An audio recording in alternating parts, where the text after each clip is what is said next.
every other life form. We have a control over, we assume this control over Ma'am, every other. excuse me, ma'am. Yes.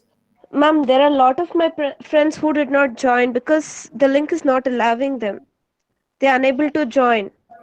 Um, I think it's you didn't get the YouTube link. I think the link is created, so you'll be getting the link.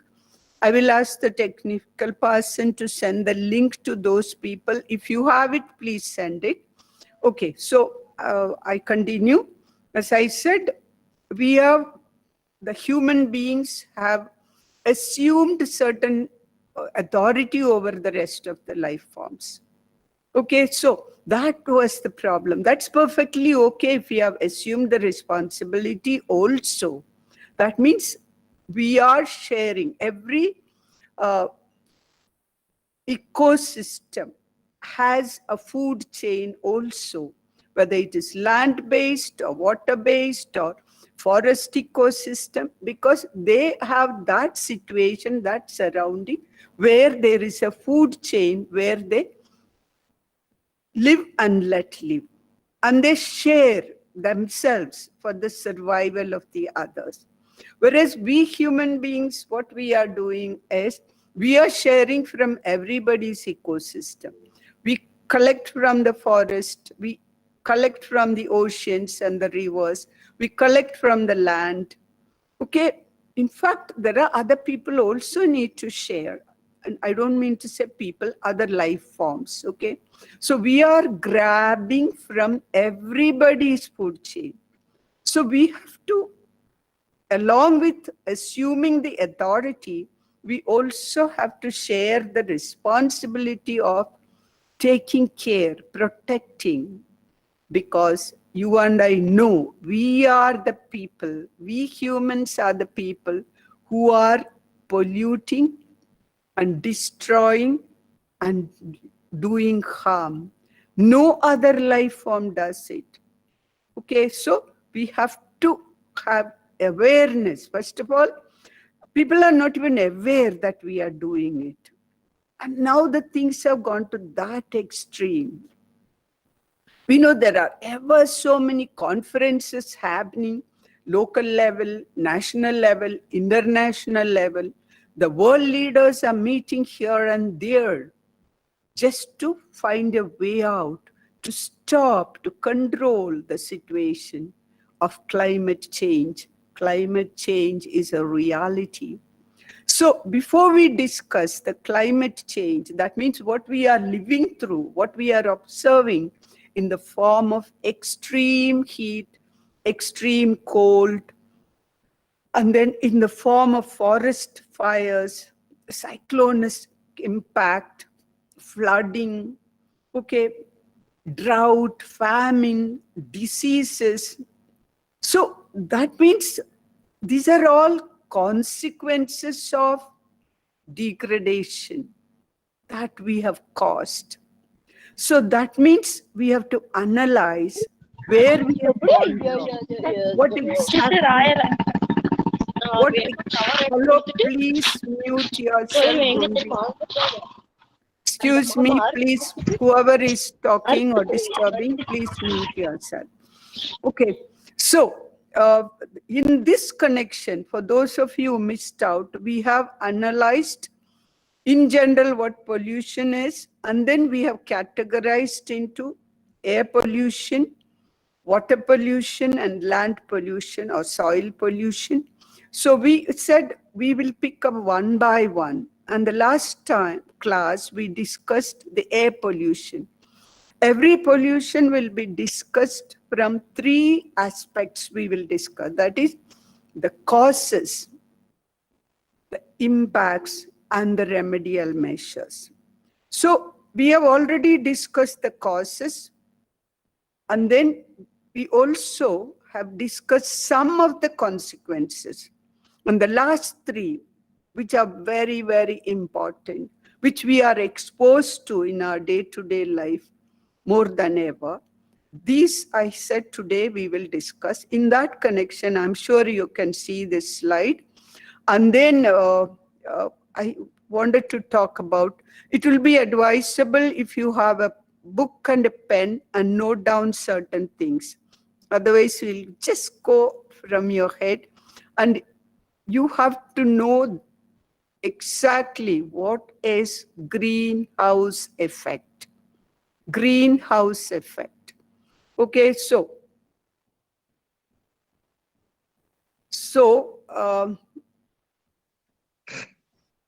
greenhouse effect, when you discuss, it's very important that you know a little bit of our atmosphere. That means there are other planets also, but then life is possible only on this planet called Earth, and we are the privileged people occupying it. Now, why is it possible? Is because there is light and heat energy available to us on the surface of the Earth. Excuse me.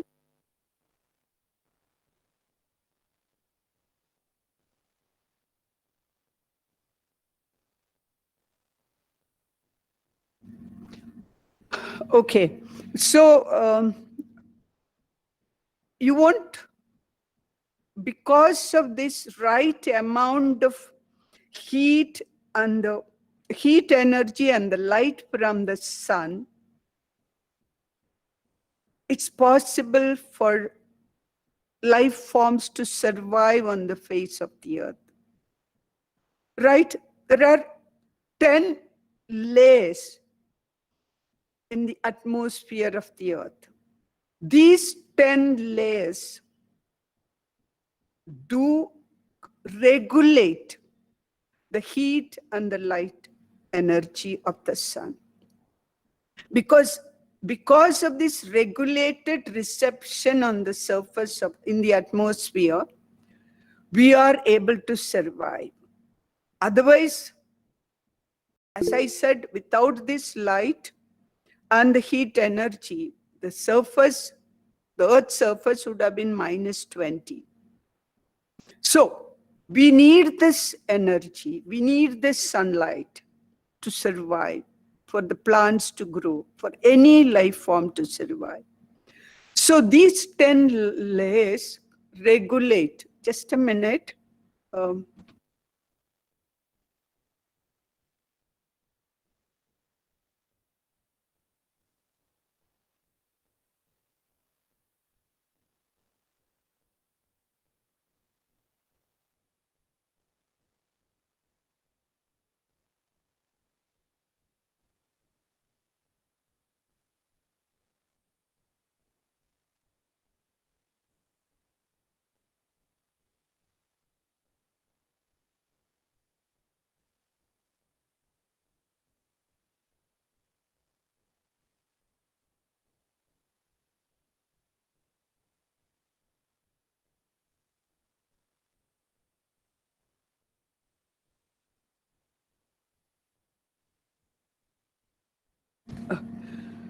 Okay, so I'm sorry for the interruption.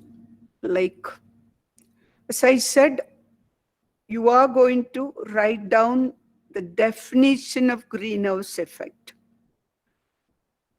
Before I come to the specific definition of greenhouse effect, I'm just trying to tell you there are 10 layers of the atmosphere of the Earth, and these 10 layers regulate the radiation from the sun. Right? To a certain extent, we need this light and energy, heat energy. But when it goes to beyond certain limit, it becomes very difficult for the life form to survive.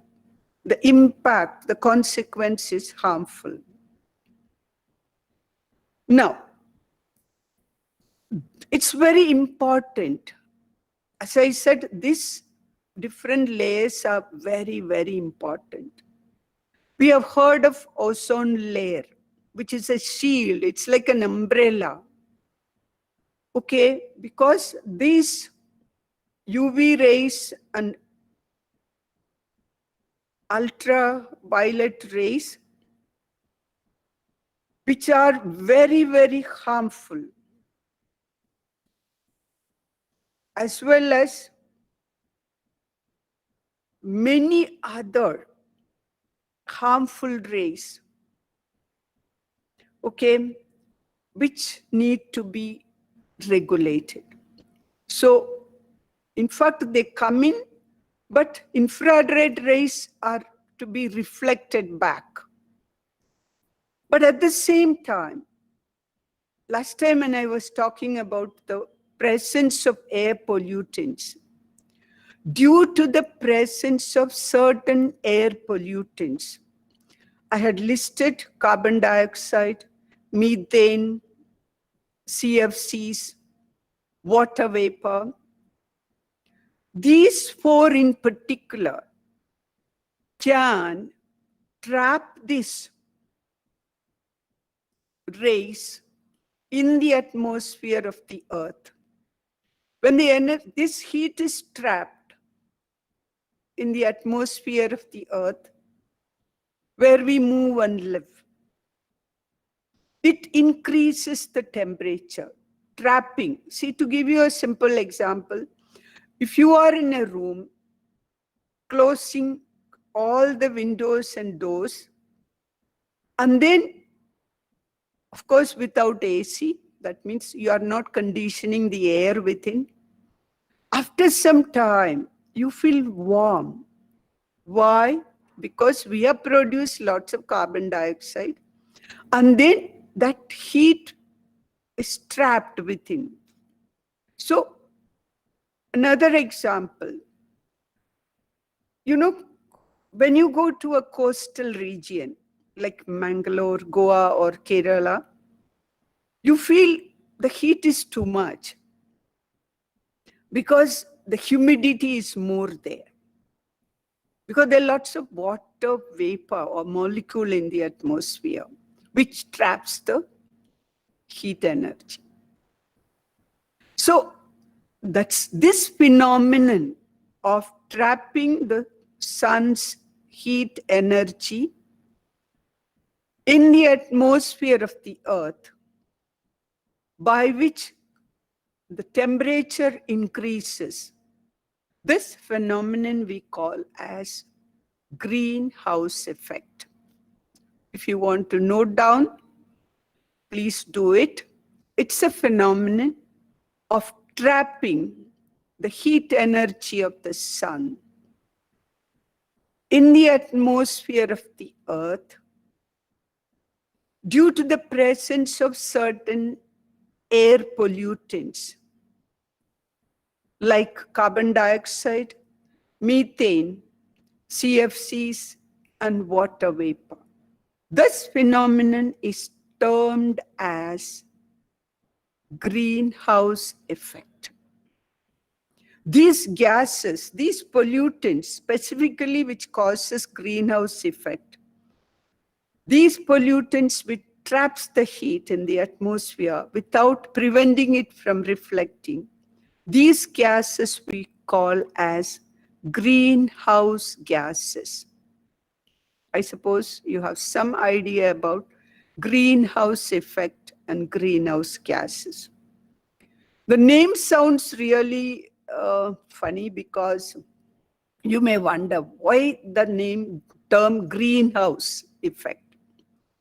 Again, if you have visited botanical gardens, your Lal Bagh in Bangalore or in Ooty or places like in Mainov Island in Europe, you will see there is a glass house there. And there are some special plants inside this glass house. Now, why they have built these glass houses and why those plants are inside these glass houses, because they need a specific temperature and moisture content to grow and to survive. By constructing that glass house, they are, we are ensuring this right temperature and moisture content for those plants which need this special treatment. So the phenomenon of trapping happens there. If you ever get a chance to visit the famous Minot Island in Europe, okay, there the whole island is sort of, most part of the island, they have made structures in such a way. Of course, Europe is a place where it's the climatic conditions more of cold, and then its atmosphere is more dry compared to a tropical region. So what they have done is to grow most of the tropical plants. You find even banana trees there, most of the tropical plants. They have sort of built huge structures. Within that, they grow this. Now, why I shared this with you is, don't confuse it with the greenhouse effect, which is connected to air pollution. But why that name? Why that term is used? Because the same principle, the phenomenon happens. Trapping of heat, and within this, the same thing happens with the air pollutants, which traps the harmful heat energy or heat from the sun in our atmosphere, causing global warming, increasing the temperature of the earth surface. And you know the impact of global warming. So I suppose you have an idea about greenhouse effect. I would suggest that you note down. If you don't understand the meaning, I can repeat it. But then it will be nice if you note down. Greenhouse effect is a phenomenon of trapping sun's heat energy in the atmosphere of the earth due to the presence of certain air pollutants called greenhouse gases. And some of them are carbon dioxide, methane, water vapor, and CFCs, chlorofluorocarbons. Because of this trapping of the heat, the atmospheric temperature increases, leading to global warming. So what is global warming? Global warming is the increase in the temperature, atmospheric temperature. You would hear this everywhere, global warming and climate change, but from now onwards, every one of you should be able to have a clear idea what this global warming is all about. So it happens because of the greenhouse effect. Now, what happens with global warming? I'm sure just 2-3 months back, you have seen the wild animals of the Kashiranga forest, reserve forest, running helter-skelter, perishing in hundreds in the flooding. You have seen thousands and thousands, it seems even millions of koalas and other wildlife perished in the forest fire of Australia. Same thing last year in Amazon forest. That means global warming. When the atmosphere temperature is very high, it causes extreme heat, which can cause forest fire, melting of glaciers. Now, coming back to, or just pausing on the melting of the polar ice or the glaciers. You have heard this from your school days, but exactly what happens? When you learn ecosystem and food chain, do you know this glaciers or polar regions have their own ecosystem? You heard of polar bear. You heard of lots of, there are life forms who are surviving there. They need to survive there. They cannot survive anywhere else on earth. I remember some years back, our Mysore Zoo tried having some penguins. You know, we were all so excited about the idea of going and visiting Mysore Zoo just to have a look at the penguins, which we have only seen in pictures. We never had a chance of going to a polar region. We do not have. But then they took all the care, but within no time, they got, what to say, disappeared. They could not survive. Do you know this is happening in the polar regions? The habitat loss for these creatures who cannot survive anywhere else. Their habitat is lost. When a forest is burning, there is the habitat loss for all these wild animals, reptiles, birds, and all those animals. Right?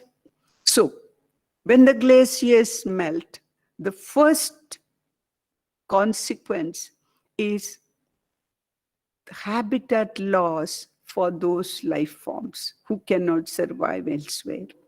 Of course, when it melts, there's lots of that melt, the water comes down and the sea level rise.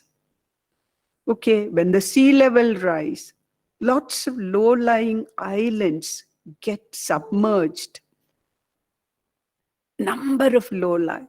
I remember a few years back, the BBC had brought about a documentary on the Pacific islands which are submerged. You know, when they interviewed these people, islanders, of course, being Pacific Island, they can migrate to New Zealand or in US or America. These are continents which are huge and there is enough place for people to live.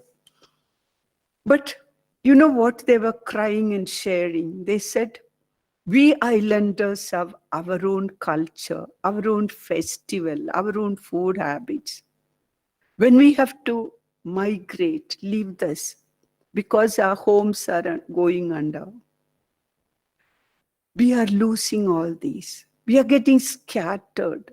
There is no community life for us.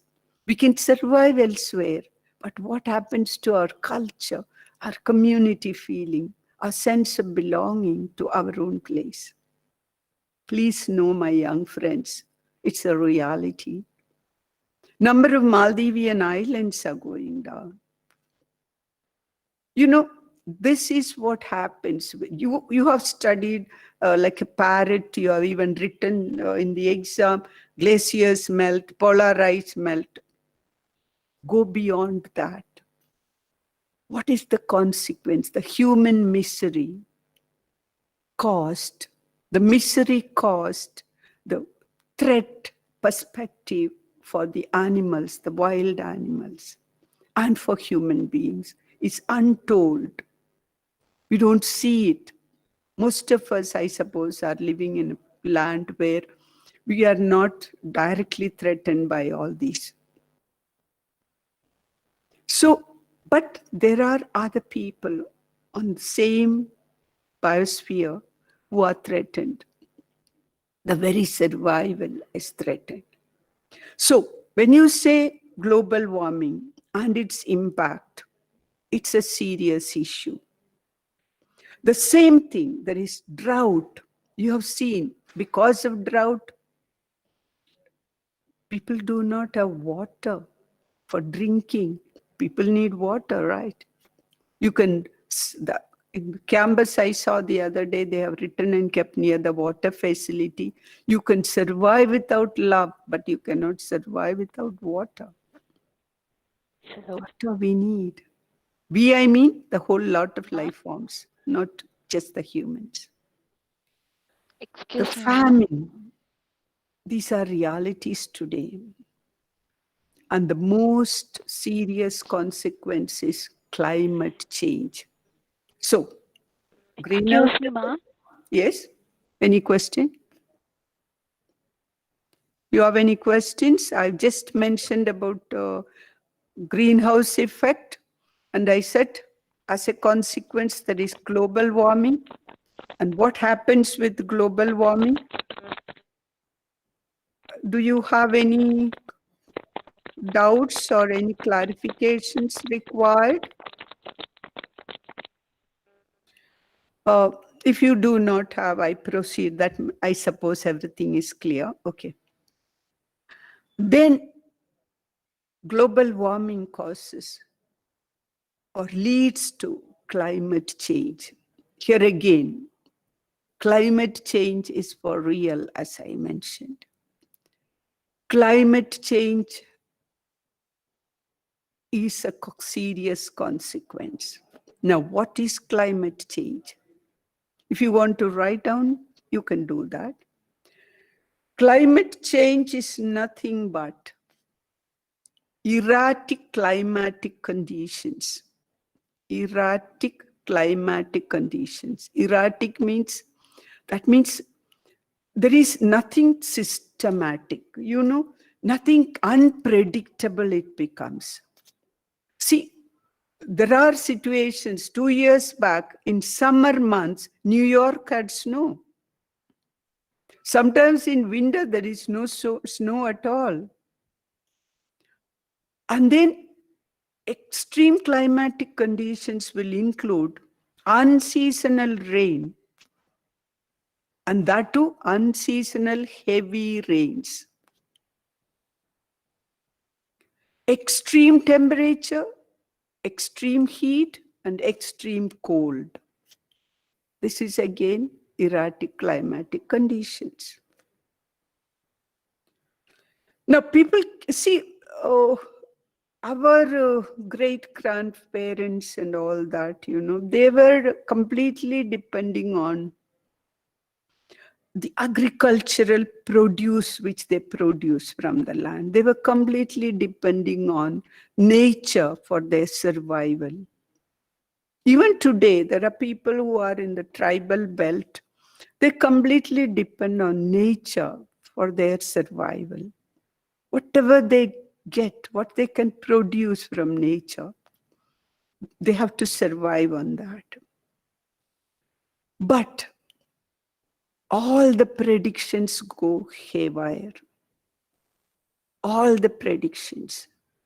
Okay, the harvesting, there are certain seasons. The farmers depend on that. And they can predict this season, this can be grown. And this will be the temperature required for this particular crop. This much water, rain required for this much crop or this type of crop. So most of the cropping patterns and harvesting and agricultural activities completely depends on the nature and the climatic conditions. Everywhere on earth. It's not peculiar to India. And today when you hear of farmers, for the last 8 days, they are striking. That was for some other reason, obviously. If their life was so comfortable, I don't think they would have come and sat on the streets and for days on end and pleading with the government, do that, do this. And ever so many farmers commit suicide in India, because India is specialized in suicides, it looks. For every reason, they can't go on, so they kill themselves. There are reasons, genuine reasons for it. Right, when the crop fails, they have nothing to live. They cannot go begging anywhere.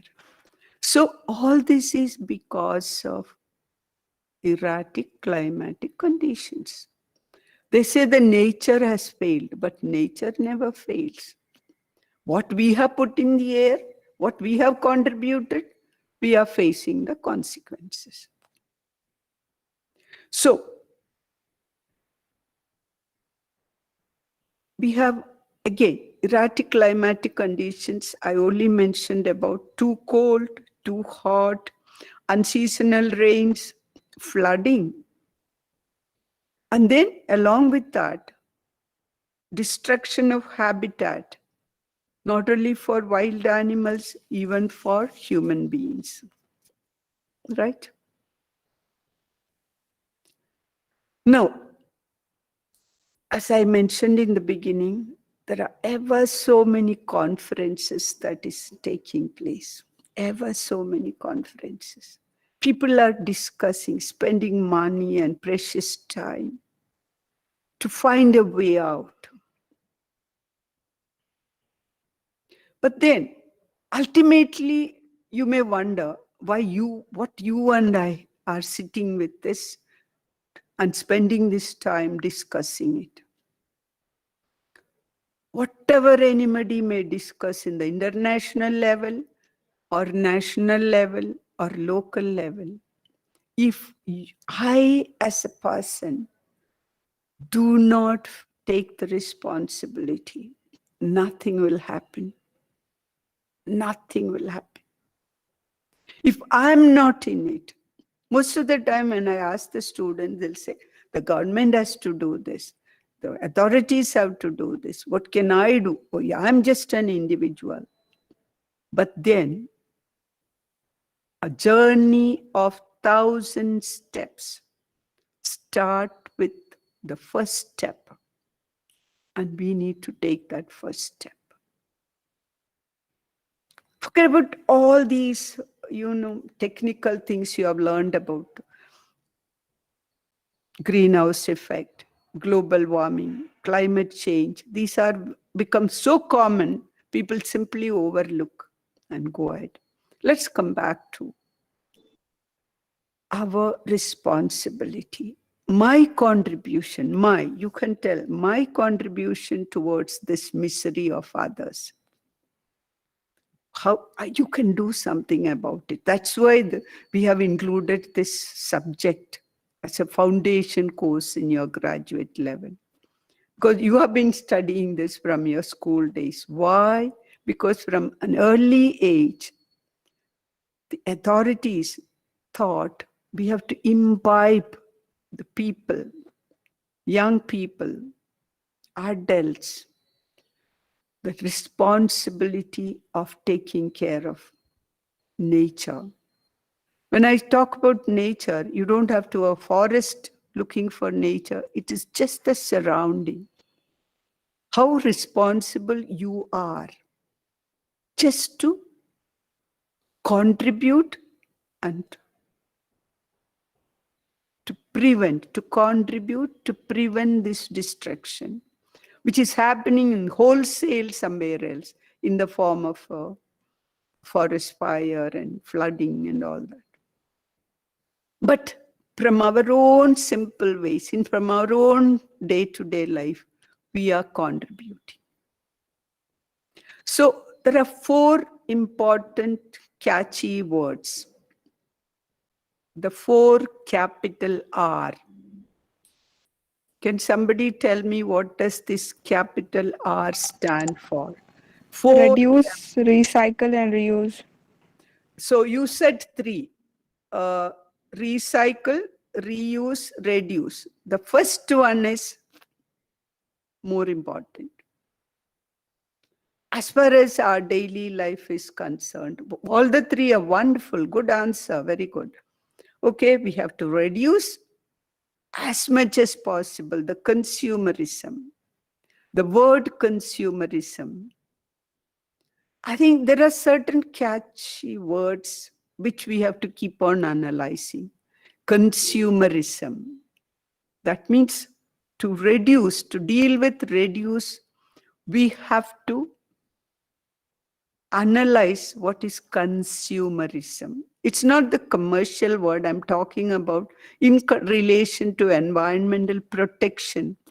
In relation to reduce our use, consumerism means using or buying and using beyond what is necessary for our survival and for our need. When people buy things for the greed and not for our need, Mahatma Gandhi has put it so wonderfully. Nature can fulfill your need, but not your greed.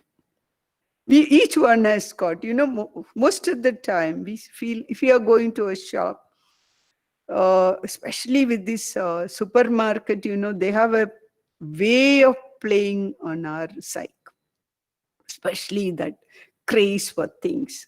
We see something, you buy one, you get one free. Okay, that is 10% less, 20% less. Okay, why not I have this also? I will require this. I can keep it. This is called consumerism.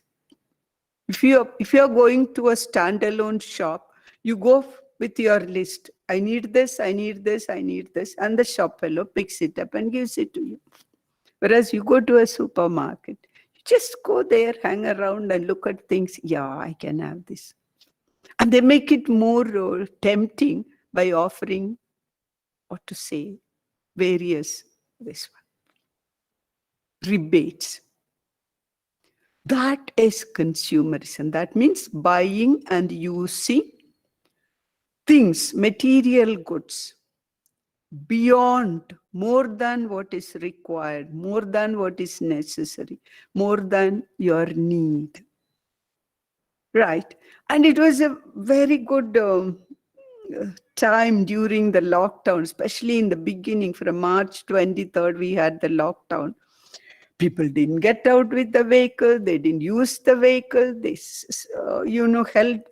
kept ourselves. No shops were open. Supermarkets were closed for weeks and months.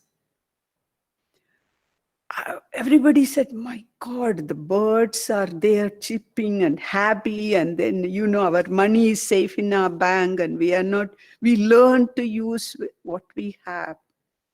We learn to manage with what we have.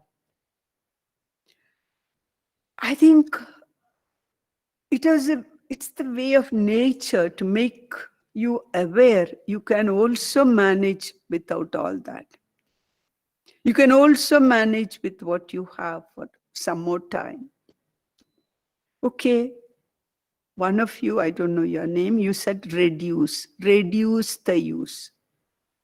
This is precisely, let's make yours, analyze whether, do I have this tendency to be a consumerist, to buy more than what I require. Okay, being impulsive when I see things. Or do I ask myself, can I manage without it? Can I use this pair of sandals for another 2 more months? Can I use this dress for another 6 months more? It will go a long way, because reducing the use of material things can reduce the waste generation, solid waste generation, which is one of the major causes. We will analyze it. But during lockdown, we thought we have succeeded in stopping this pollution and we have cleared the air pollution and all that. But unfortunately, one side, with this extra protection of this mask, this is disposable. And the PPE kits, everything became more disposable. We have started using more of disposable things. We are very comfortable with disposable things. And then how do we dispose of that finally? We generated more waste. There is the importance of the first capital R. Anybody has any clue? Review. Refuse to use. Refuse to use things which are harmful for environment. So the first R is refuse. Then comes whatever you said, reduce, reuse, and recycle. refuse to use. We are using lots and lots, left and right. We are using disposable things. Am I right? You analyze yourself, your lifestyle, your home, whatever you use. You know, we are using lots of disposable things. It's so comfortable.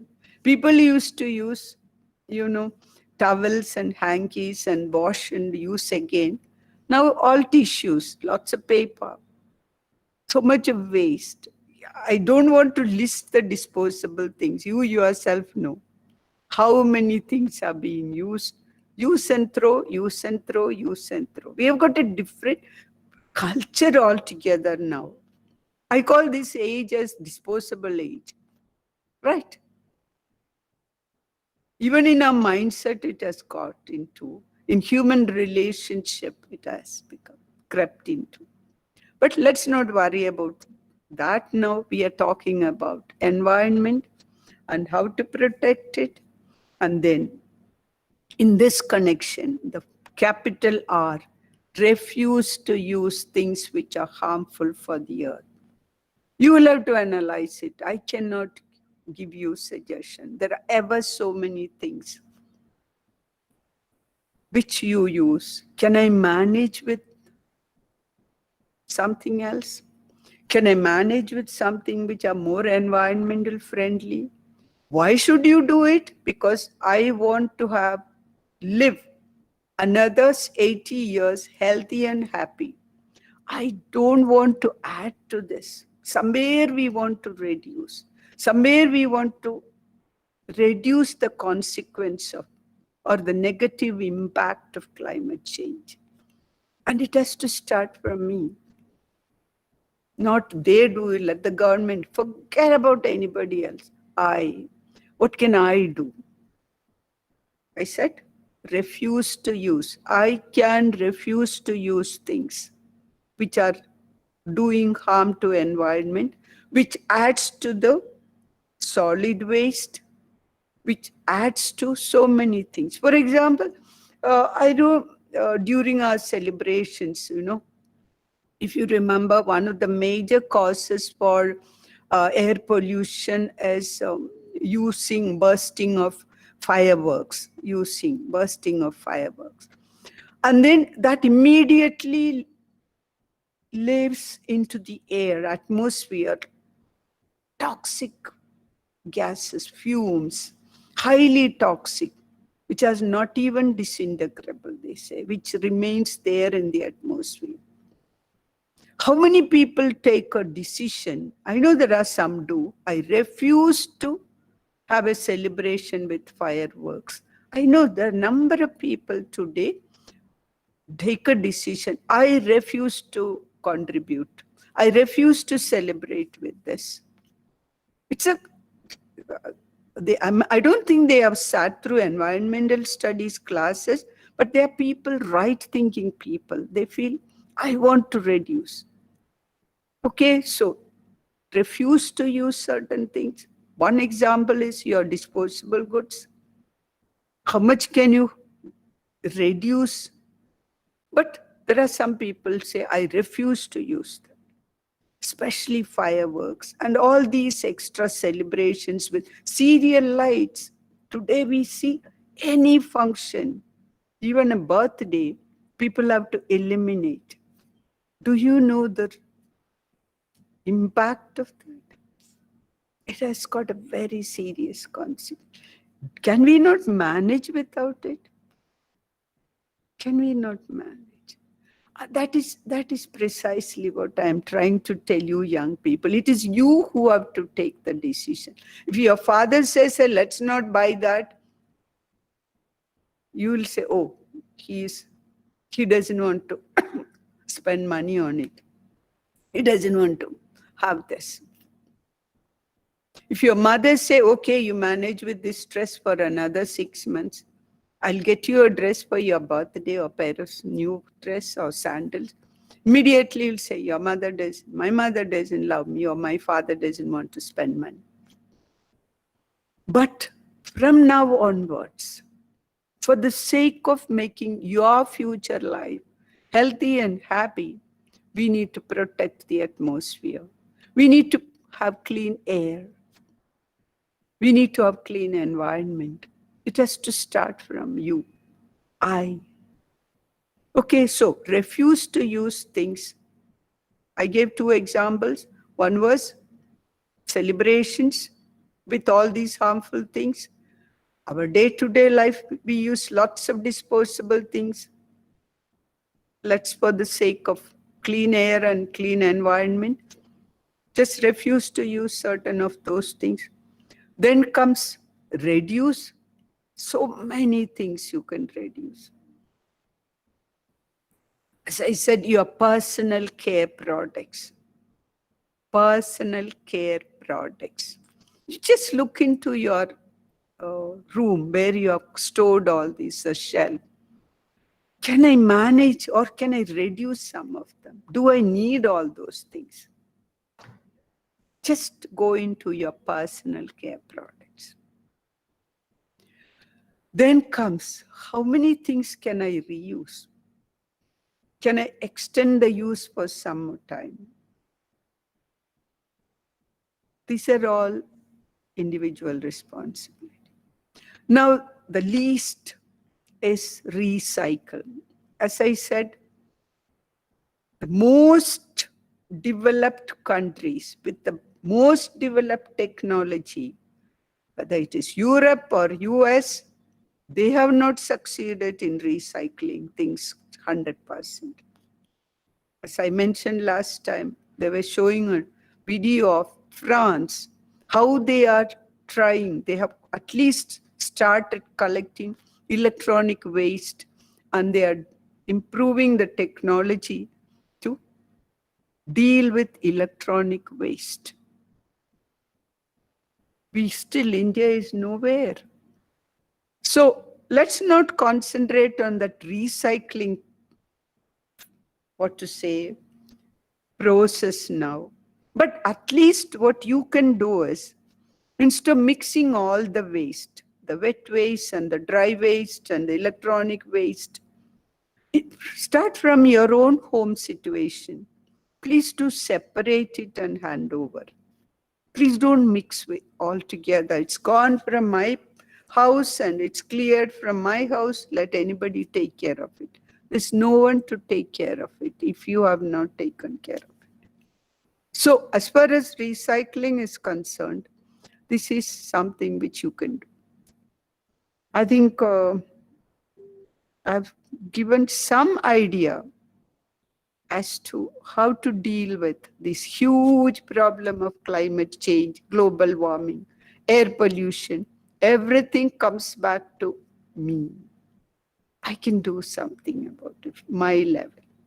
I suppose you have got an idea of today. Greenhouse effect, global warming, climate change, and then what I can do about it, what you can do about it. The 4 capital R. Reuse, refuse to use things which are not environmental friendly. Reduce the use, which you can do in our level. And reuse as much as possible so that we need not have to be buying things all the time.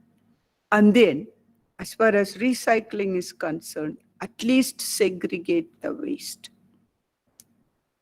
I think if you have any question, you can ask me, any clarification. Okay, is everything clear?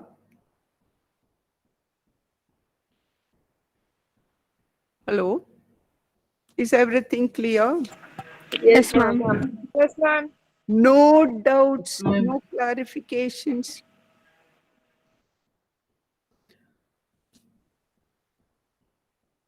If everything is clear, you can get lots of informations in the internet also, as far as this global warming is concerned and the impact of global warming. Young people who are involved in,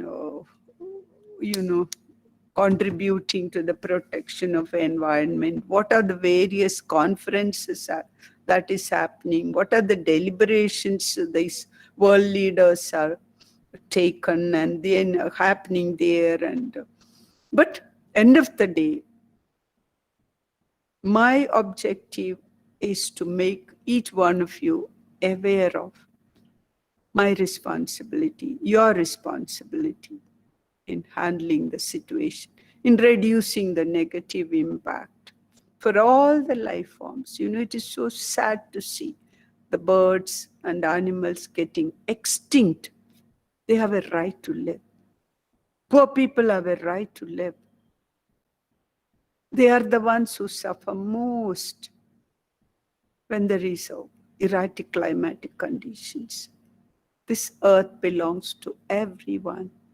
Okay, have a nice afternoon. If you have questions, you can ask. Otherwise, you can leave the meeting.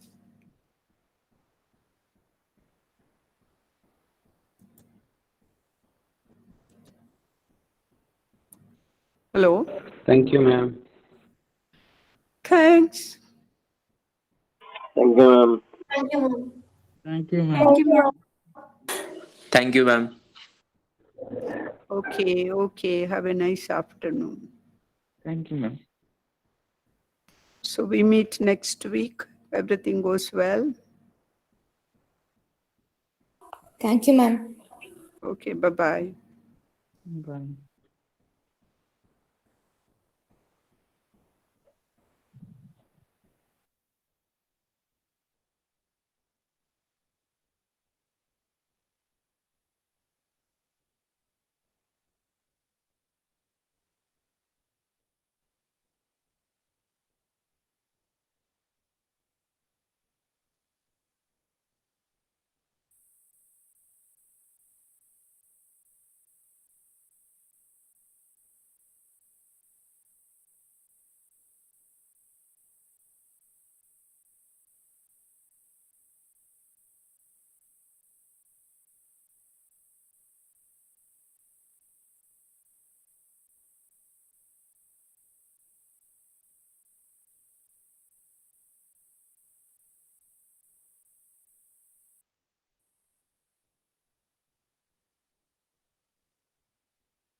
Hello, ma'am. Yes? This was my first class, ma'am. I need the previous year classes notes, ma'am. Well, in fact, all these informations, I keep repeating as far as notes are concerned. When I talk, you'll have to take down and you can simultaneously or every class you can ask certain ideas, certain thoughts. Have you got the syllabus with you? I said No, I'll ma'am. be This was discussing my first class. pollution. Yeah, so maybe later once more I will repeat before I wind up with the next class. Perhaps I'm going to continue with pollution, maybe water pollution, causes, impacts, and remedial measures. So before we get into that, maybe I'll revise once more the air pollution. Okay, so maybe Okay, that ma'am. time you will be able to make notes or take notes, and then you can elaborate on that. And as I said, lots of informations are available. I think that maybe it is in YouTube. You have got the link, no? It's there, recorded, so you can also listen to it again. I'll see in what way I can help you. Okay, ma'am. Thank you. Please try to make notes simultaneously. It Okay, will ma'am. help a lot, lecture notes, sort of. This is not a talk which is to be aired or something. I think since you have to write an exam, it's always advisable you make notes. Okay. I'll see how I can help you all. Okay.